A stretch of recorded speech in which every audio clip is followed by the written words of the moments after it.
When you think of the history of competitive Mario Kart clan tournaments, you think of tournaments that resemble the Premier League, or tournaments that run double round robin formats with a bonus point for the close matches.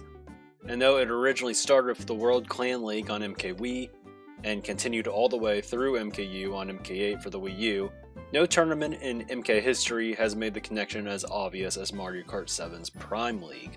That's why it's quite ironic that the original tournament that tried to be the one to stop the WCL format from being a community staple was done other than the Prime League. A lot of you might remember me as the main Prime League admin for the majority of its existence, and while I was in charge of the tournament, I ran it in the most safe way possible, by continuing the double round robin WCL format. This is also ironic since all throughout 8U and to this day I've been one of the people pushing the scene away from relying solely on that format. But back before I became the PL admin in Season 4, there was a real possibility that the landscape of competitive MK could have changed forever. I'm not 100% certain on the roots of the league, but I'm pretty sure that this is mostly accurate. The Prime League was founded by Brian and Javi, and Season 1 just ran the World Clan League format, and it wasn't until before Season 2 where things started getting interesting. They added Trivalent to the staff team, now known as, I believe, Valence, and he made a giant announcement that the tournament would be shifting away from the old format, and that we would be moving on from a lot of the stuff we became accustomed to in the MKWii days, as he put it. Now, I was pleasantly surprised to see that this thread could still be viewed via the Wayback Machine, along with a lot more than I was expecting from the original Prime League forum. But anyways, let's just review the Season 2 format real quick, since that's what this video is about.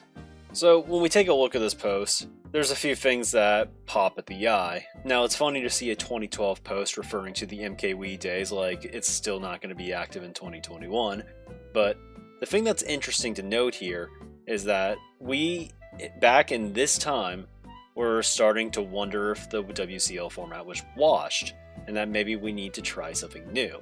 What's interesting about this is we know that for the most part, this did not succeed because a lot of the tournaments still today, both in the MKWii community and even the MK8 community, still have a lot of roots with the format. MKU still somewhat recently ran the exact format, and even still in the conferences era, it's still somewhat close. Another thing that's of note here is that even though the second season was planning to change, it would help seed the third season. But it did not last, because people ended up wanting to go back to the WCL format, so something clearly didn't work here. So let's look at the actual format of the tournament now. It looks pretty simple at surface level. You get moderately large groups of teams, play a group phase, and then the top 4 teams of each group advance to the knockout phase. And at the time, I was really opposed to the idea of this, and honestly, I still kind of am today. It's just for completely different reasons. At this time, HG, or my team, had just come off of a Division 4 title, and I wanted us to work our way up. And the idea of facing off against Division 1 level teams at the time was still somewhat scary. I pretty much thought that this tournament would increase the rate of blowouts as opposed to in Season 1. And this is actually a pretty valid concern, I think, but a lot of my skepticism was just me being stubborn and closed-minded, I think. But today, as a more veteran tournament organizer, it's alarming in a lot more ways than back then. This is mainly because of how much this format relied on randomness. Groups were randomized, which sounds like it may be the worst part already, but it gets worse. The groups came out very imbalanced because of this. Group C notoriously had a team with a winning record miss out on the knockout phase, even though 2/3 of the teams advanced to the knockout phase. And the last place team went 3-4 and missed the bracket as well, despite having a record that would have placed them in the bracket had they been in any other group. In a lot of tournaments, you can at least justify this by saying that they were the worst team in their group and that the other teams may have done better in this group, the ones that went worse than 3-4, but that doesn't really hold up here, and this is because the 7-game schedule was also randomized, meaning that technically, you weren't even guaranteed to play any of your group matches against your group opponents, and this is problematic for 3 major reasons. Number 1, your schedule could just be way harder than the schedule of the other teams that you're facing in your group. Number 2, you can no longer fairly be ranked against the rest of your group, since none of the teams are guaranteed to play any common opponents to begin with. Pretty much your schedules may fluctuate from a little to a lot. And number 3, groups are a completely useless ranking system to begin with, and completely arbitrary at that, similar to the divisions in the NBA. A better ranking system would just be to take the top 16 teams in the overall standings. This is because there's no reason for groups to exist if you're not going to have the people in the group play against each other. They're just there for no reason whatsoever. The knockout phase I think operates a bit better, but it's kind of hard to mess this up. We had 24 teams in the season and 16 made the knockout. This may be a lot, but it's beside the point really because there's bigger problems. Single elimination matches may not be the play in our eyes, but remember this was a time period where there was still only one match a weekend and nothing else. A 16-team single elim bracket took 4 weeks as such, or about a month. The bracket seeding seemed to be based off of overall conference standing rather than just the group winners getting the top 4 seeds and so on, and I think that this is good because, for instance, giving Koopa Clan, who's the 8th seed, a top 4 seed in the bracket just because they won an arbitrary weak group would have felt out of place. And that's pretty much the idea of the tournament. It looks weird now, but like in the last episode on Smash and Splash, I eventually plan on how to get to improving at the flaws here. In the end, this is a little revolutionary at the time, even if it wasn't really a great tournament. Valence, who came up with this format, I believe at least, is still involved in the MKW scene today. I'm pretty certain it's the same person at least.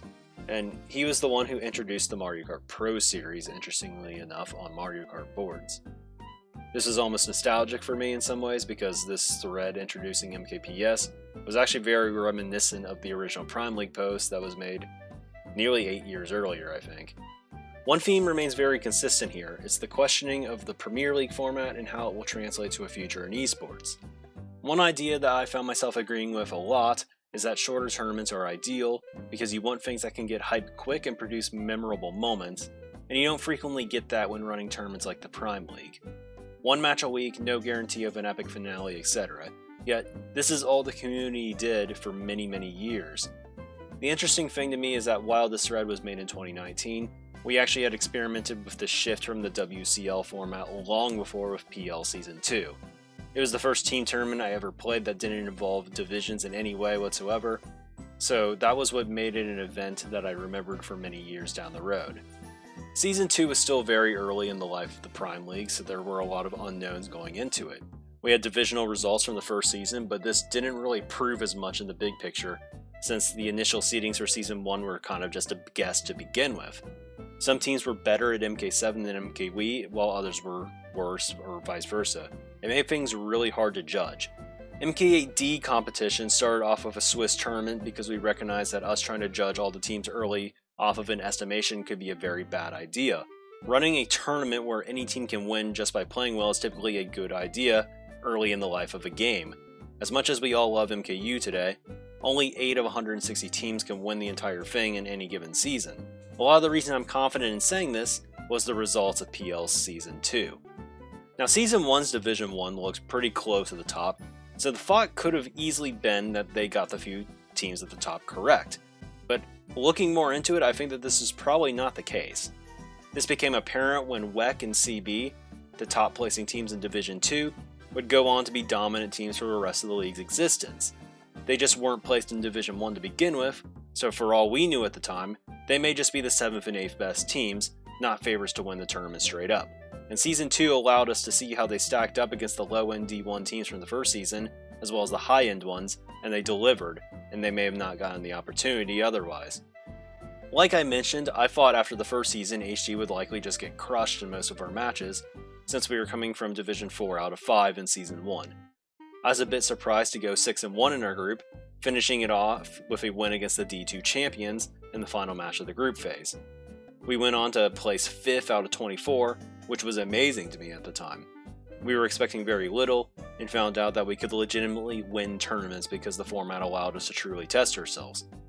It's possible that the randomized groups that they got for Season 2 didn't actually look that bad before the season started, and I assume that's why they were signed off on. Because really think about this.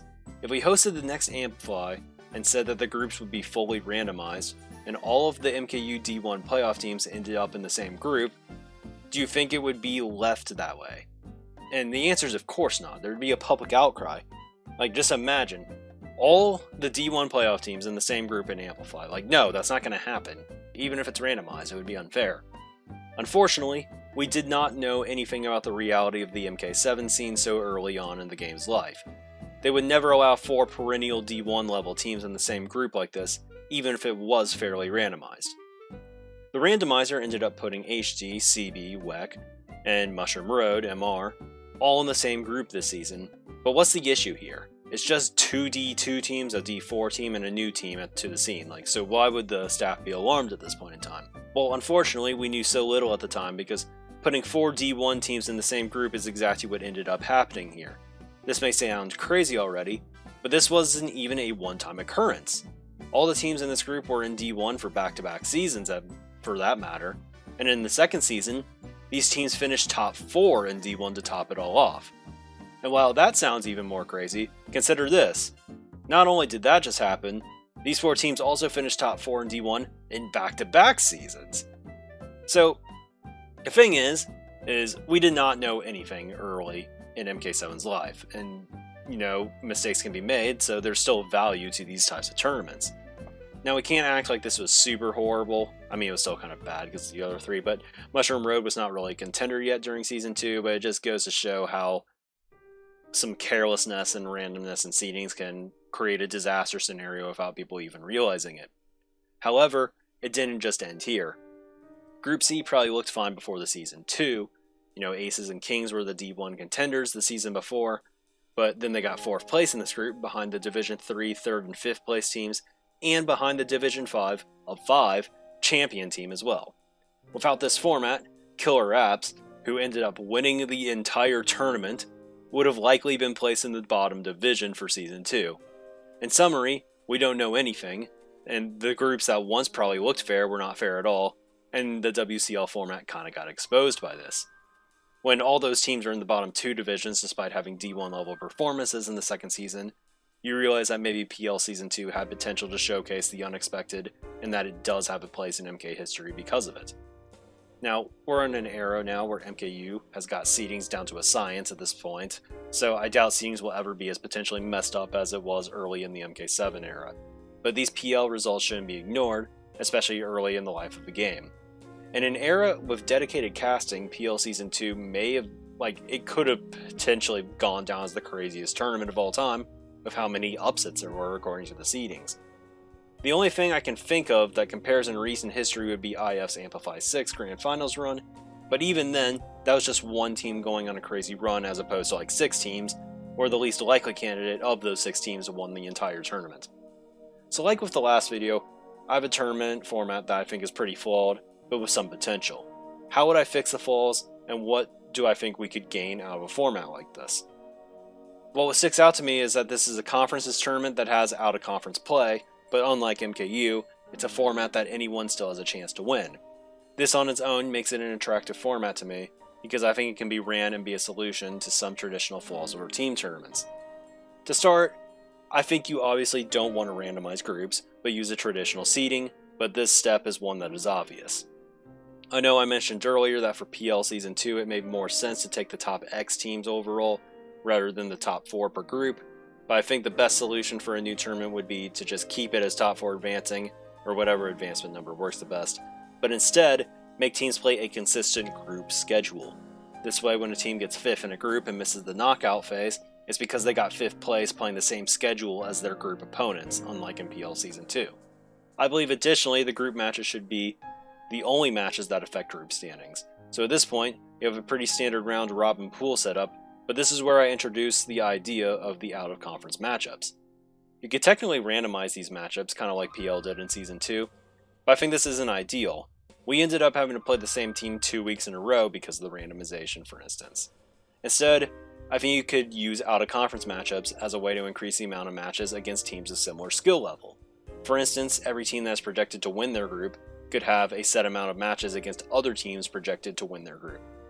Because only group matches affect the group standings, this tougher schedule would not cost teams a shot at advancing to the knockout phases, but also help create a tournament where you can get more matches against teams of similar skill level. Lower level teams also wouldn't get a group advantage by playing a weaker schedule. Where the out-of-conference matches come into play though, or what justifies them existing, is in the form of seeding. This would effectively allow teams to prove that they should get a higher seed in the knockout phase, because not all group winners are created equal. When you have World Friend Star, for instance, in a team tournament format, if they win their group, they become the number 1 seed. But in a format like this, they may have to play some other teams from out of their group, and they have a chance to lose those matches. So in the end, this makes whichever team who wins their group with the lowest projected first seed, like for instance, maybe it's a 64 team tournament with groups of 4. So whoever the 16 seed is going in, if they win their group, they have to play the overall 1 seed in the first round. So maybe in this case, they actually win against some of the other teams that are projected to win their group, and as a result, they end up getting seeded higher. They may not be fated to have the hardest possible match in round 1, like WF and knockout phase, and they would at least get the chance to increase their bracket seed through these out-of-conference matches, and that would justify the existence of these matches, and in turn also give teams more matches where they feel they have a chance, or more matches where they feel like it's fun to play because it's close to their level. Finally, I think you implement consolation brackets and double elimination in the knockout phase, and then you have a somewhat interesting format for a tournament like Amplify. I would also consider 8 racers for the group stage, since there will be many matches and still many lopsided ones.